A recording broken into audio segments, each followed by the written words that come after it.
Hi, I'm Anand Gesing from Mama Institute of Excellence. Today is day 7 of mastering interview, and today we are going to learn how to make effective resume. So today जो आज की इस talk का objective है that is कि resume कैसे बनाएं. Okay, so understand one thing, resume आपका बायोडेटा नहीं होता है. ओके, सो रिज्यूमे एक इंटरव्यू इनविटेशन डॉक्यूमेंट होता है. ठीक है, सो रिज्यूमे का काम जॉब दिलाना नहीं होता, आपको इंटरव्यू करवाना होता है आपका. ओके, एंड एक क्रूशियल फैक्ट है कि एक एचआर एक रिज्यूमे को हार्डली 30 से 60 सेकंड देखता है. तो आपके पास सिर्फ 30 से 60 सेकंड होते हैं एक इंटरव्यूअर को इम्प्रेस करने के लिए. Okay, so resume should be build accordingly. आप कुछ मिसकॉन्सेप्शन होते हैं रिज्यूमे के बारे में जो मैंने देखा है मोस्टली जब मैं इंटरव्यू ले रहा होता हूँ, रिज्यूमेज को देख रहा होता हूँ. पहला तो ये कि बहुत सारे लोगों को लगता है कि रिज्यूमे जितना बड़ा होगा उतना बेहतर होगा. ऐसा बिल्कुल भी नहीं होता है. ठीक है, रिज्यूमे आपका ज्यादा बड़ा होगा, लेंदी हो जाएगा, ऐसा नहीं है कि वो आपको सिलेक्शन दिला देगा.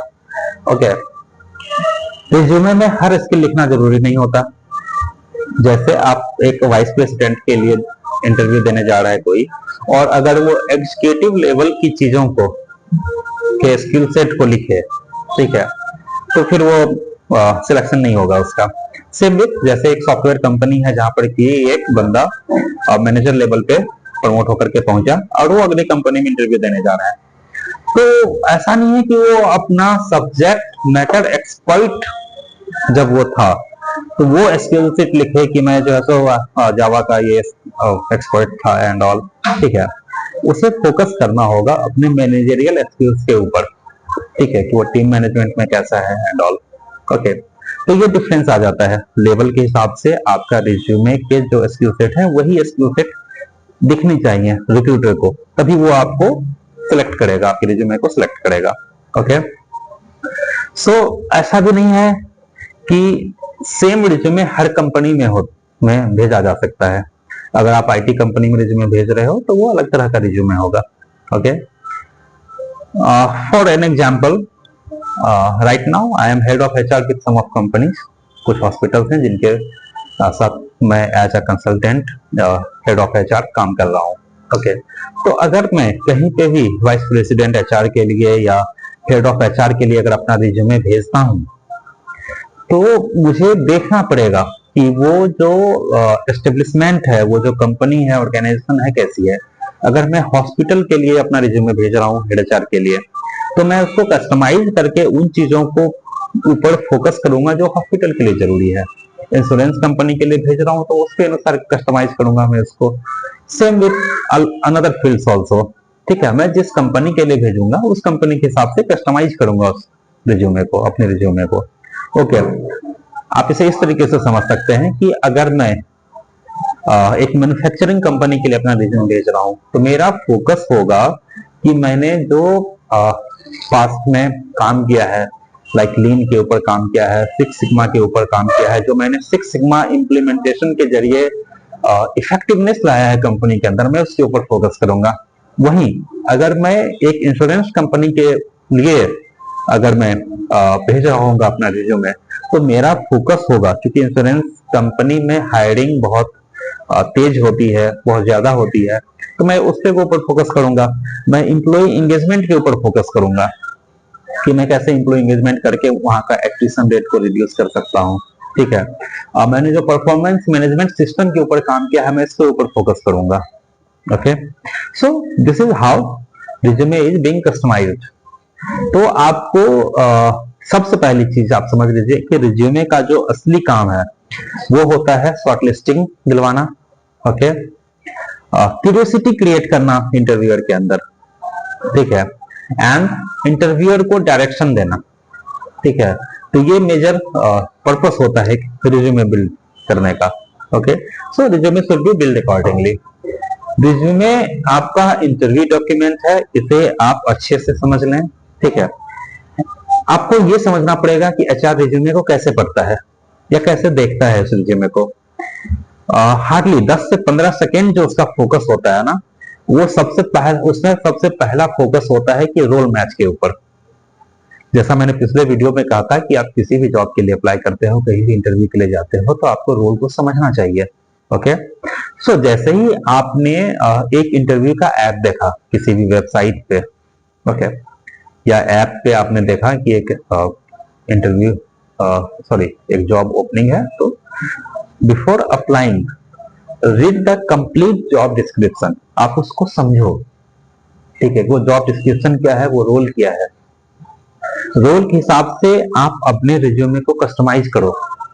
फिर क्या होगा कि जब इंटरव्यूअर जो है वो रिज्यूमे को देख रहा होगा, तो वो अपने रोल से आपके रिज्यूमे को मैच करके देखेगा एंड वो पाएगा कि अरे ये तो 90% मैच है, 80% मैच है, ठीक है, तो फिर वो आपको कॉल करेगा इंटरव्यू के लिए। दूसरी चीज जो आपको देखनी है कि क्लैरिटी होनी चाहिए रिज्यूमे में। ऐसा नहीं है कि बहुत ज्यादा इंफॉर्मेशन आपने डाल दिया और सारे इंफॉर्मेशन बिल्कुल उलझे हुए से हैं एंड जो इंटरव्यूअर है उसे क्लियर ही नहीं हो रहा है कि अरे आप एचआर में काम कर रहे हो कि एडमिन में काम कर रहे हो कि ऑपरेशंस में काम कर रहे हो, प्रोडक्शन में काम कर रहे हो, ठीक है। आपने लिख रखा है कि यू आर प्रोडक्शन मैनेजर, आपने उसमें दे दी है चीजें एचआर वाली अंदर, ठीक है, तो वो कंफ्यूजन नहीं होना चाहिए कभी, वो क्लियरली दिखना चाहिए रिक्रूटर को। इम्पैक्टफुल होना चाहिए, ठीक है। इम्पैक्ट कैसे आएगा? तो जब आप रिजल्ट ओरिएंटेड तरीके से लिखते हो कि आपने क्या क्या रिजल्ट ड्राइव करके दी, जो आपकी पिछली कंपनी थी या जहां आप प्रेजेंटली वर्क कर रहे हो वो कंपनी थी, वहां पे आपकी स्टेबिलिटी दिखनी चाहिए। जॉब हुपर को कोई भी एचआर पसंद नहीं करता, क्योंकि जैसे ही वो आपका रिज्यूमे देखता है उसे लगता है कि अरे ये तो जॉब हुपर है, साल भर 6 महीने 2 साल पे ये बंदा जॉब चेंज कर ले रहा है।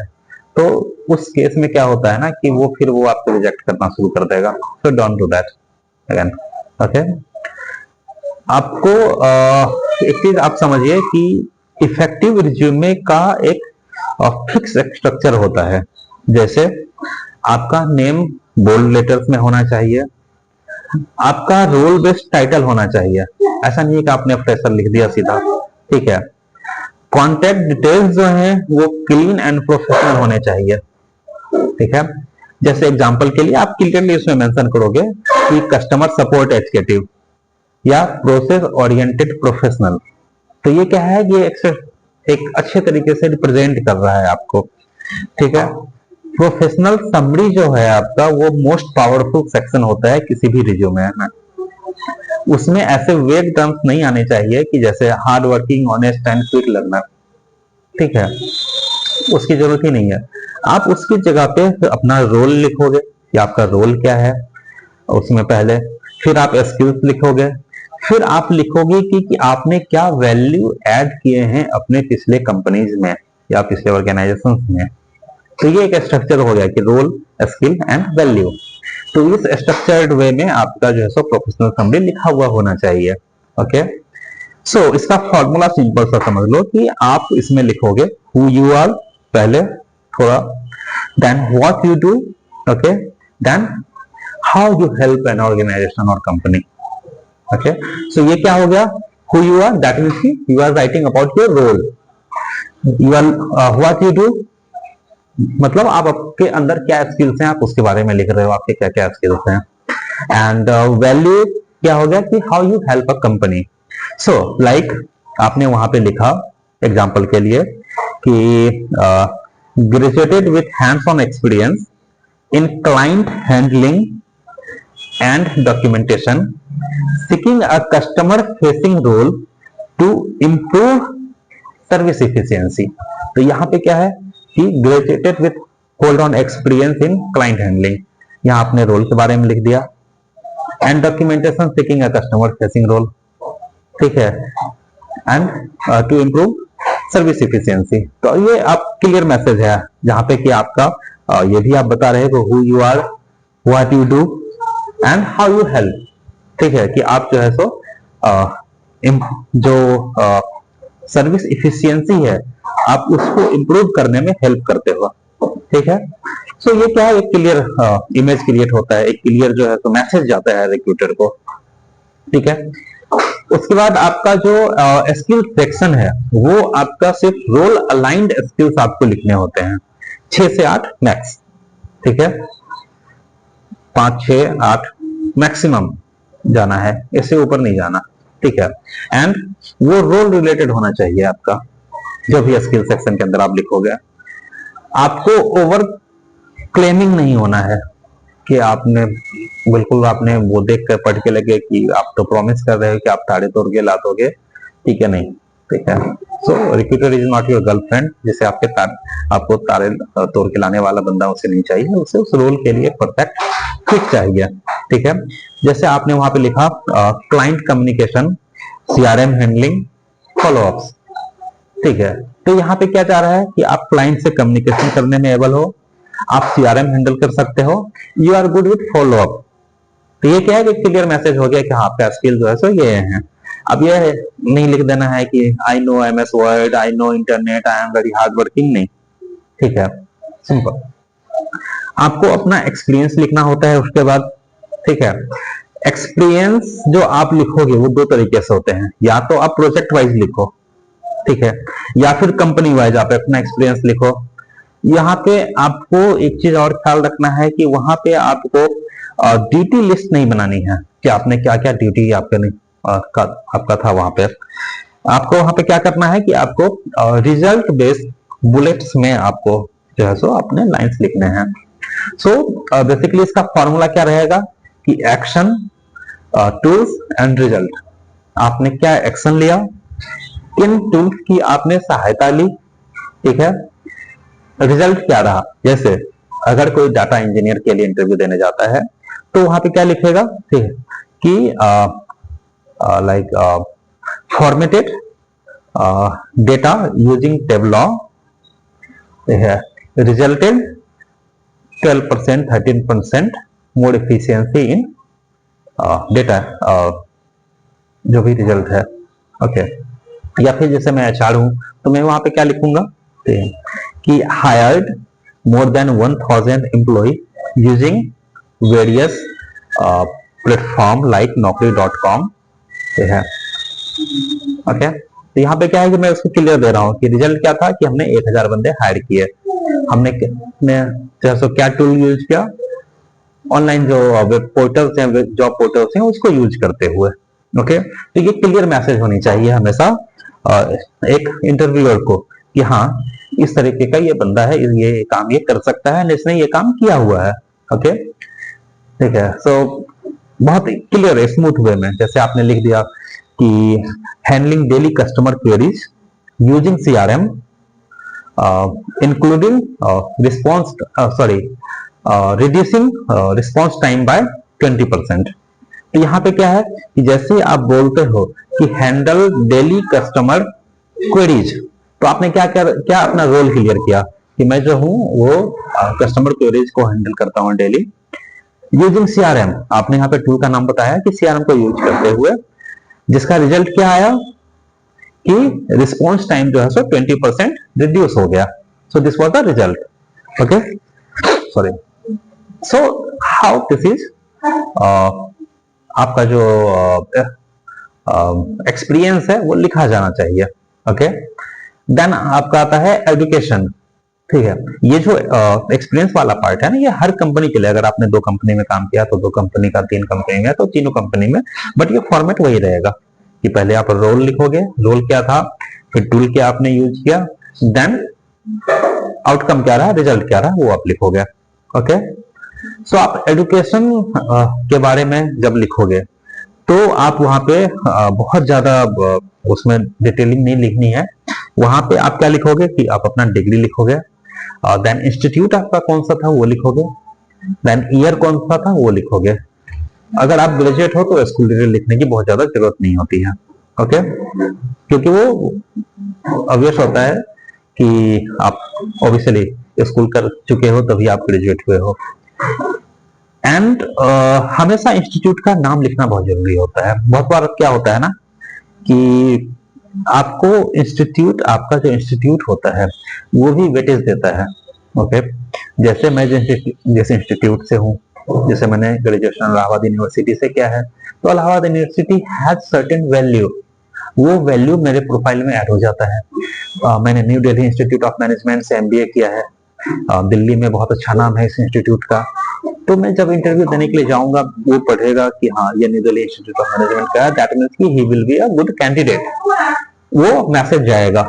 ओके, सो सेम, तो आपको कुछ चीजें हैं जो कि रिज्यूमे में अवॉइड करना है, जैसे आई और माई का प्रयोग बहुत ज्यादा नहीं दिखना चाहिए।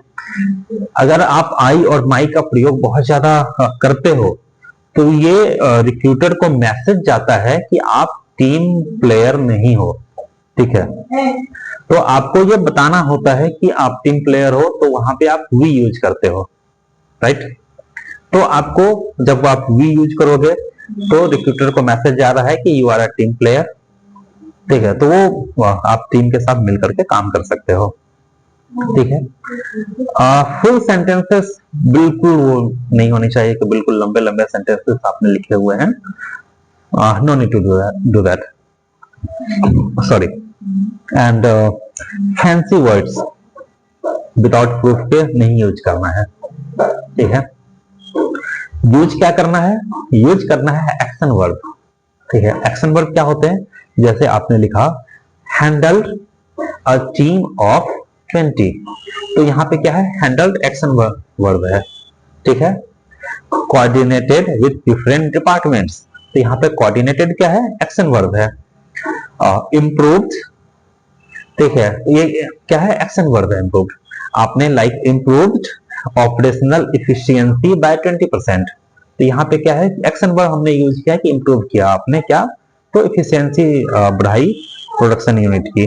ओके, आपको नंबर्स यूज करने हैं एंड आउटकम्स देने हैं कि आपने जैसे 20% क्या, 20% क्या है? 20 इज नंबर, तो आप वहां पे नंबर्स में आप बता रहे हो ना कि आपने 20% इस चीज को इम्प्रूव किया, और आउटकम आपने लिखा। ठीक है, कि आपने क्या किया? आइडल टाइम को 20% जो है सो रिड्यूस कर दिया, या आप हॉस्पिटल में हो जहाँ पे कि आपने पेशेंट मैनेजमेंट में जो है सो डॉक्यूमेंटेशन आती है को जो है सो आपने 20% इम्प्रूव कर दिया। ओके, सो क्लियर स्पेसिंग होनी चाहिए उसके बाद, कि जब रिक्रूटर देखे आपका रिज्यूमे, तो उसे कुछ भी पढ़ने में दिक्कत ना हो। तो ये तभी होगी जब आपका स्पेसिंग जो है सो क्लियर होगा और फॉन्ट साइज सही हो जाएगा होगा। So normally 11 is the standard font size. ठीक है, जो हम लोग रिज्यूमे में रखते हैं। ओके, आपको कुछ चीजों का ध्यान रखना है, जो चीजें कि आपका बिल्कुल इंटरव्यू किलर मानी जाती हैं। ओके, पहला, one resume for all job, कभी नहीं। ठीक है, हर कंपनी को रिज्यूमे भेजने से पहले आप टाइम दीजिए, उसको जेडी पढ़िए, रोल समझिए, रोल के हिसाब से अपने रिज्यूमे को कस्टमाइज कीजिए, तभी आप भेजिए। ठीक है, ऐसा नहीं कि हमने क्लिक किया एंड भेज दिया वही रिज्यूमे हर जगह, copy to all, don't do that.